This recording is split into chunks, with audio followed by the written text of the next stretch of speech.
नमस्कार। RSCIT परीक्षा की तैयारी करने के लिए RSCIT गुरुजी यूट्यूब चैनल के एक और नए वीडियो में आपका हार्दिक स्वागत है। आज के इस वीडियो में हम कुछ महत्वपूर्ण प्रश्न उत्तरों को जानने वाले हैं। वीडियो को ध्यान से और मन लगाकर अच्छे से समझें। साथ ही अपने RSCIT परीक्षा की तैयारी को बढ़ाने और इस परीक्षा में आने वाली OMR सीट को भरने का वीडियो हमारे इस चैनल RSCIT गुरुजी पर मिल जाएगा, उसे भी ज़रूर देखें। साथ ही कुछ पुराने वीडियोज RSCIT परीक्षा की तैयारी करने के लिए दिए हुए हैं, तो उन्हें भी ज़रूर देखें। चलिए शुरू करते हैं आज का वीडियो। हमारा प्रश्न नंबर 1 है, कंप्यूटर में डेटा इनपुट करने के लिए किस डिवाइस का उपयोग किया जाता है? मॉनिटर, प्रिंटर, कीबोर्ड या फिर स्पीकर? तो इसमें सही उत्तर है सी, कीबोर्ड। कंप्यूटर में जिन उपकरणों के द्वारा हम डेटा एंटर करते हैं उन उपकरणों को इनपुट डिवाइस कहा जाता है, और जिन उपकरणों के द्वारा कंप्यूटर से डेटा प्राप्त किया जाता है उन उपकरणों को आउटपुट डिवाइस कहा जाता है। जैसे मॉनिटर, प्रिंटर, स्पीकर, प्रोजेक्टर, ये सारे आउटपुट उपकरण होते हैं। कीबोर्ड, माउस, जॉयस्टिक, स्कैनर, ये इस प्रकार के इनपुट डिवाइस होते हैं। अगला प्रश्न नंबर 2 है, निम्नलिखित में से कौन सा एक ऑपरेटिंग सिस्टम है? Microsoft word, Windows 11, Google Chrome या फिर नोटपैड? तो इसमें ऑपरेटिंग सिस्टम विंडोज़ 11 है। बी इसमें सही आंसर है। विंडोज़ का सबसे नवीनतम ऑपरेटिंग सिस्टम विंडोज़ 11 है। कुछ विंडोज़ के और भी पुराने ऑपरेटिंग सिस्टम यहाँ पे देख सकते हैं। विंडोज़ 11 से पहले विंडोज़ 10, उससे पहले विंडोज़ 8, फिर विंडोज़ 7, उससे पहले विंडोज़ विस्टा या XP का यूज किया जाता था। वर्तमान में तो अभी जैसे विंडोज़ XP का यूज इतना ज़्यादा प्रचलन में नहीं है। विंडोज़ 10, 8 ये भी पुराने वर्जन हो चुके हैं। अब विंडोज़ 10 भी पुरानी हो गई क्योंकि विंडोज़ 11 नया वर्जन आ चुका है। प्रश्न नंबर 3, वेबसाइटों पर कैप्चा का क्या कार्य है? डेटा इनक्रिप्ट करना, वायरस की अनुमति देना, मनुष्यों को बोर्ड्स से अलग करना, कंप्यूटर की गति को बढ़ाना? तो इसमें सही उत्तर है सी, मनुष्यों को बोर्ड्स से अलग करना।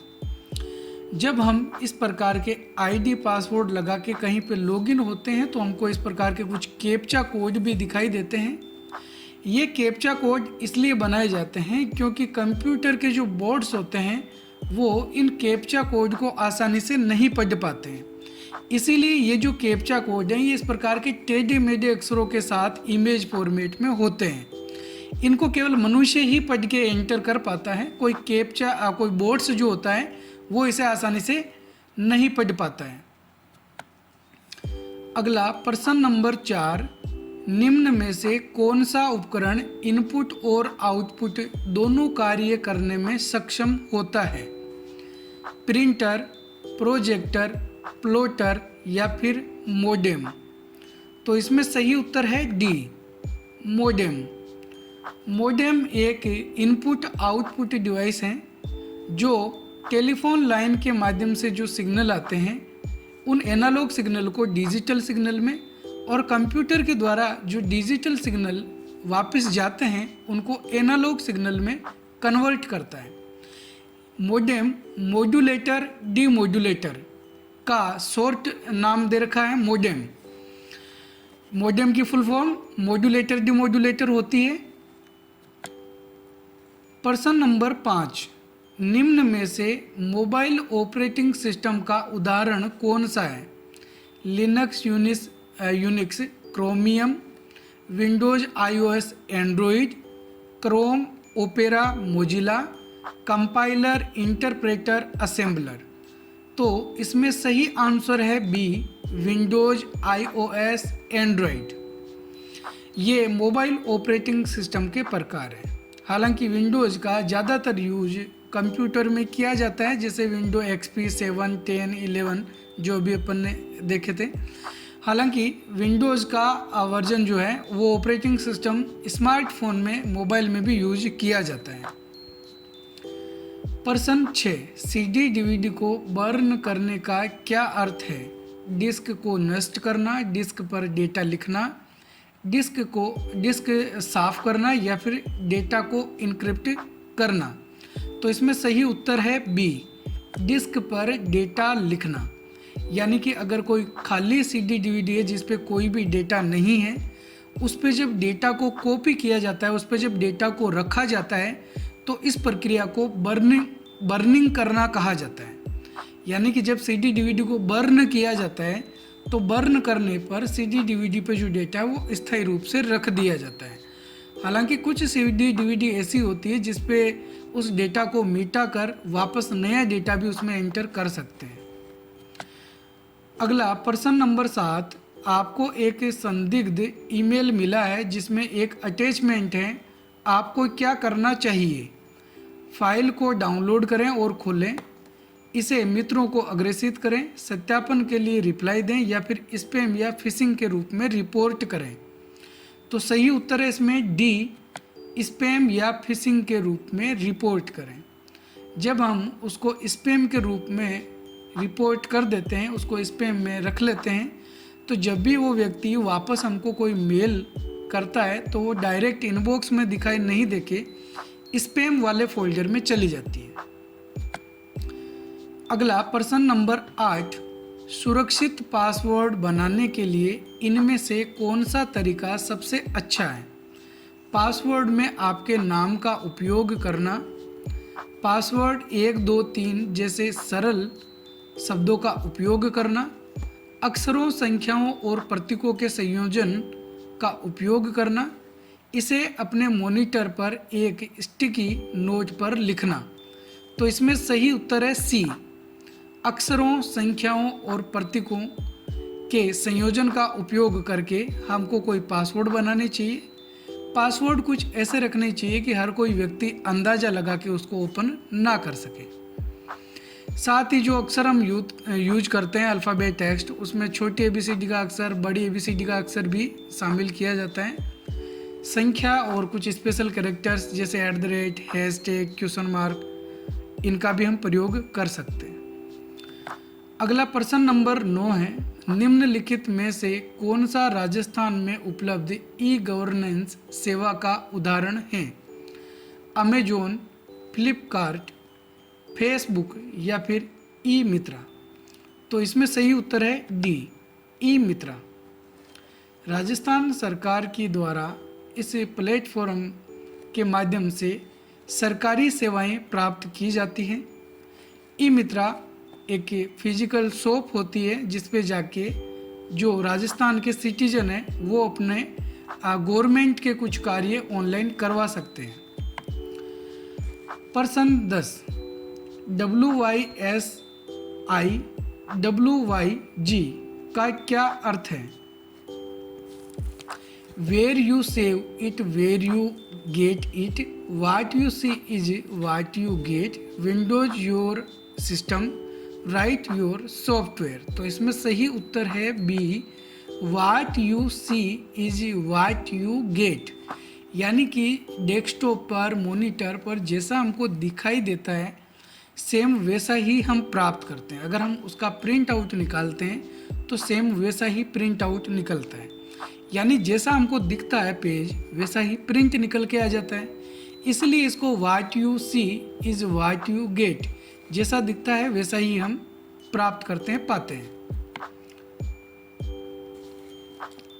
प्रश्न नंबर 11, निम्न में से कौन सा संरेखण दोनों किनारों को समान करता है? Align left, centre, align right, या फिर जस्टिफाई। तो इसमें सही उत्तर है डी, जस्टिफाई। जब हम जस्टिफाई वाला ऑप्शन चुनते हैं तो पैराग्राफ बाएं और दाएं दोनों तरफ से एक सीध में रहता है। पैराग्राफ की सभी लाइनें एक सीध में रखी जाती है, दाएं और बाएं। अगर हम अलाइन लेफ्ट वाला ऑप्शन चुनते हैं तो केवल लेफ्ट साइड में लाइन एक सीध में होती है, राइट में नहीं होती है। और अगर हम अलाइन टेक्स्ट राइट का ऑप्शन चुनते हैं तो राइट साइड में एक सीध में होती है, लेफ्ट में नहीं होती है। अगर हम सेंटर वाला ऑप्शन चुनते हैं तो टेक्स्ट लाइन के सेंटर में आ जाते हैं। जो भी टेक्स्ट हम लिखते हैं वो लाइन में दोनों तरफ बराबर बराबर बढ़ते रहते हैं। हमको दोनों तरफ एक सीध में रखना है, इसके लिए जस्टिफाई वाला ऑप्शन काम में लिया जाता है। अलाइन टेक्स्ट लेफ्ट की शॉर्टकट कुंजी control L, align text right की कंट्रोल R, सेंटर की कंट्रोल E और जस्टिफाई की कंट्रोल J शॉर्टकट कुंजियाँ होती है। अगला प्रश्न नंबर 12 है, हैज नेम क्वेश्चन मार्क त्रुटि का कारण क्या है? शून्य से भाग, गलत सेल संदर्भ, कॉलम छोटा है या फिर गलत फंक्शन का नाम। तो इसमें सही उत्तर है डी, गलत फंक्शन का नाम। जब हम कोई गलत फंक्शन लिखते हैं तब इस प्रकार का जो एरर है वो हमको एक्सेल के अंदर दिखाई देता है। अगला प्रश्न नंबर 13 है, MS पावर पॉइंट के प्रेजेंटर व्यू में क्या दिखाई देता है? खाली स्क्रीन, दर्शकों जैसी स्क्रीन, केवल डेस्कटॉप या फिर वर्तमान स्लाइड, अगली स्लाइड, नोट्स, टाइमर। तो इसमें सही उत्तर है डी, वर्तमान स्लाइड, अगली स्लाइड, नोट्स, टाइमर। अगला प्रश्न नंबर 14 है, प्रिंटर को कंप्यूटर से कनेक्ट करने के लिए सबसे आम वायर्ड पोर्ट कौन सा है? HDMI port, VGA port, USB port या फिर पावर पोर्ट। तो सही उत्तर है इसमें सी, USB पोर्ट का प्रयोग करके हम प्रिंटर को हम हमारे कंप्यूटर से कनेक्ट कर सकते हैं।